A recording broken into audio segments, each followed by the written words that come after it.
Kita langsung ke informasi yang pertama, saudara. Polisi menangkap 2 pelaku narkoba yang hendak menyelundupkan 10 kg sabu dari Malaysia ke Indonesia melalui perairan Asahan, Sumatera Utara. Pelaku nekat menceburkan diri ke laut untuk menghindari kejaran petugas.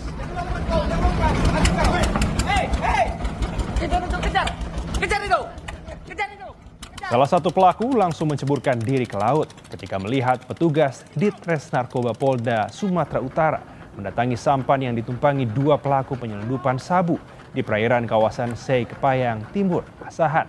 Sempat berenang menjauhi kapal, pelaku tersebut akhirnya ditangkap. Dalam penangkapan, polisi menemukan barang bukti 10 kg sabu yang disembunyikan di bagian bawah sampan yang ditumpangi kedua pelaku. Oke, nggak ada lagi bro, coba lihat lagi.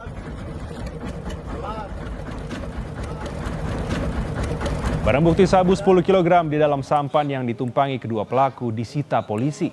Kedua pelaku merupakan bagian dari sindikat narkoba jaringan Malaysia Indonesia.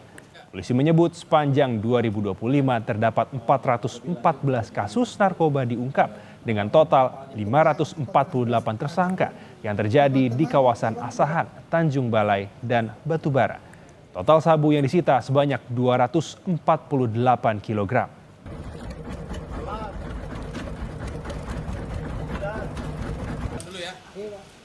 Modusnya selalu ship to ship, mengambil transaksinya. Ship to ship adalah dari kapal ke kapal, itu di perairan Malaysia, perbatasan setidaknya, kemudian dibawa dengan kapal Indonesia ke perairan Asahan.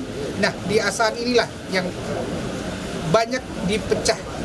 Ada yang masuk ke Tanjung Balai, ada yang masuk ke Asahan itu sendiri, dan ada yang masuk ke Batubara, bahkan ada yang masuk ke Labuan Batu. Modusnya seperti itu.